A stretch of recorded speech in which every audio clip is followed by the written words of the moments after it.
সালামু আলাইকুম। সৌদি আরবের ডাইরেক্ট কোম্পানির ভিসা নিতে আমি আব্দুল আজিম সৌদি আরব রিয়াদ থেকে আপনাদের কাছে সবসময় অনুরোধ করি, যদি আপনি ডাইরেক্ট ভিসা নিতে চান, যেমন ধরুন আপনি মার্কেট ক্লিনার, মার্কেট টলিম্যান, গাড়ি ওয়াশ, অথবা আপনি বিভিন্ন ক্যাটারিংয়ে, অথবা বাইক রাইডার, এটারে বলে বাইক রাইডার। তবে বাইক রাইডারে একটু রিস্ক আছে। যারা রেগুলার বাইক চালান তাদের জন্য কাজটা পারফেক্ট, আপনি ঘুরতেও পারলেন, ইনকামও করতে পারলেন। আর যারা এখন বাইক শিখবেন, বাইক রাইডারে যাবেন, তারা স্টপ। কারণ সৌদি আরবের রাস্তাঘাট বাংলাদেশের রাস্তাঘাট না। তবে বাংলাদেশের হিসাবে সৌদি আরবের রাস্তাঘাট ভালো, কিন্তু এই দেশের মানুষ জীবনও বাইক এগুলা দেখে নাই। এখন মানুষদেরকে কিভাবে চাপ দিয়ে চলে যা, কিভাবে অ্যাক্সিডেন্ট করে চলে যা, এটা তারা বুঝে না। কিন্তু আমাদের দেশে অনেক যানজট, অনেক মানুষ রাস্তা পার হয়, অনেক মানুষ দৌড় দেয়, বাইক অ্যাক্সিডেন্ট হয় আমাদের দেশেও। কিন্তু এই দেশের অ্যাক্সিডেন্টটা একটু ব্যতিক্রম। তো যারা পেশাদার বাইক ড্রাইভার তারা এই কাজের জন্য অ্যাপ্লাই করতে পারেন, ভালো বেতন, কমিশনও আছে।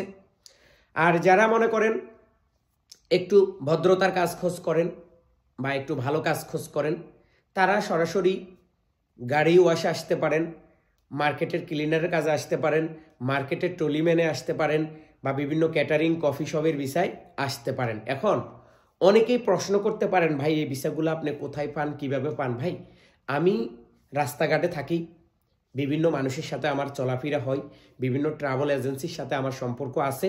তবে আমি বাংলাদেশের ভাইদের জন্য যারা নতুন করে বিদেশে আসবেন এবং তাদের পরিবারের জন্য আমি এই কথাটাই বলবো যে আমি সবসময় আপনাদেরকে ডাইরেক্ট ভিসাগুলো এবং যাচাই বাছাই করে আপনাদেরকে ভিসা নিয়ে দিই। আমি কষ্ট করতে রাজি আছি, কিন্তু আমার বাংলাদেশ থেকে একজন ভাই নতুন করে বিদেশে আসবে, আসার পরে রাস্তা চিনে না, ঘাট চিনে না, কোনো কিছু জানে না, তাকে আমি একটা সাপ্লাইয়ের ভিসা দিয়ে দেব, তাকে আমি একটা ফ্রি ভিসা দিয়ে দিব, সে আসার পরে এখানে থাকা খাওয়া খুব কষ্ট, এটা আমার পক্ষে সম্ভব হবে না। তো যারা বিভিন্ন কোম্পানির ভিসা নিতে চান, সরাসরি আপনি নিঃসন্দেহে আমার সাথে আমার বাংলাদেশের হোয়াটসঅ্যাপে কথা বলতে পারেন, সৌদি আরবের নাম্বারে যোগাযোগ করতে পারেন।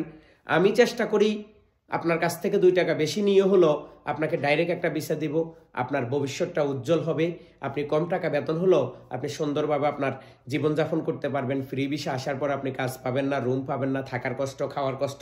তো এগুলার চাইতেই আপনি প্রথম 2 বছর 4 বছর একটা কোম্পানিতে আসেন, পরিস্থিতি দেখেন, পরিস্থিতি অনুসারে যদি পরবর্তীতে আপনি মনে করেন যে আপনি ফ্রি ভিসা আসলে আপনি লাভবান হবেন, তারপরে না হয় আপনি ফ্রি ভিসার দিকে আসবেন বা ফ্রি ভিসা নিয়ে সৌদি আরব ঢুকবেন। তো নতুন অবস্থা, আপনি ভাষা জানেন না, কোনো কিছু বোঝেন না, আমি মনে করি আপনার জন্য সৌদি আরব সবচেয়ে বেটার একটি ভালো কোম্পানিতে আসা। তো যারা কোম্পানির ভিসা নিতে চান বা কোম্পানির ভিসা নেবেন, তারা অতি শীঘ্রই আমার সাথে যোগাযোগ করুন। আল্লাহ হাফেজ।